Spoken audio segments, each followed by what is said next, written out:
Welcome back to the channel. Today, we're going to look at Medicare Part D and some key features like prior authorization and step therapy, but with a focus on analytics, how these systems impact costs, patient outcomes, and decision-making.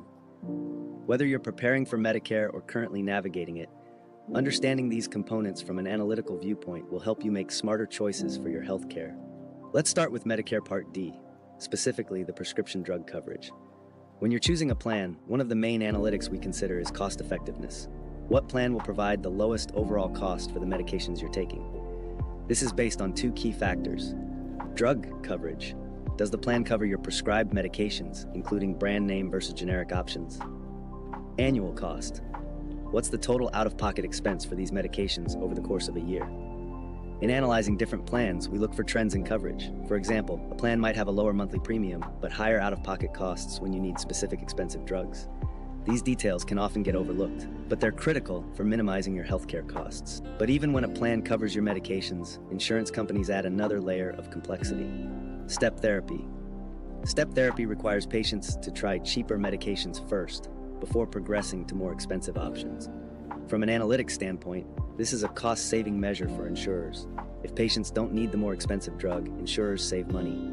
However, there's a trade-off in patient outcomes. Let's break it down with some real-world data. If a patient requires a high-cost medication like Concerta, a popular ADHD medication, and the insurer forces them through step therapy, they might first try a cheaper alternative.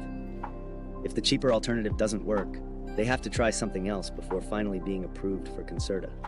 Here's where data can reveal problems. Patient time lost. Waiting for step therapy approval can delay treatment by weeks, leading to potential complications. Doctor-patient decisions. With the insurance company intervening in decisions, analytics show that step therapy sometimes leads to inappropriate treatment for certain patients, especially those with complex conditions. Next, let's look at prior authorization. Prior authorization requires that your insurance company approves your prescription before you can fill it. From a healthcare cost perspective, insurers use this tool to make sure they're not covering medications that are too expensive or unnecessary. But this often creates delays and additional work. Here's the hard truth.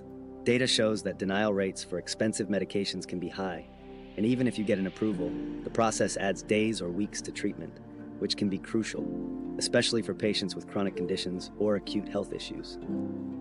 Analytics around prior authorization show a major time burden for both patients and healthcare providers. Doctors often need to submit additional paperwork, leading to increased administrative costs and reduced focus on patient care. A recent study showed that physicians spend over 15 hours per week just managing prior authorization requests, which ultimately impacts the quality of care they can provide. Now let's talk about the flexibility of formularies. This refers to the list of drugs an insurance plan covers. It's essential to understand that just because a drug is covered now, doesn't mean it will be covered tomorrow. Insurance companies have the flexibility to change their formularies with just a 30-day notice. From an analytical perspective, this means that even if you've selected a plan based on its coverage of a specific drug, it could be removed the following year. This creates instability for patients and can lead to more unexpected costs and delays. If we look at the trends across various plans, formularies are shifting more often to limit coverage of high-cost medications, driving more patients into step therapy, or requiring additional paperwork for prior authorization. The key takeaway? You need to regularly monitor your coverage and understand that what works for you today might not be available tomorrow. So what's the bigger picture? When analyzing all these systems, Medicare Part D, step therapy, and prior authorization, it becomes clear that while these processes save insurers money, they can also put a significant burden on patients. Delays, denials, and extra steps can lead to poorer health outcomes in some cases. From a policy standpoint, lawmakers have started to recognize these issues, and there have been efforts to limit the impact of prior authorization. State-level data shows that states with prior authorization reforms tend to have better patient outcomes, including reduced treatment delays and fewer medication-related complications.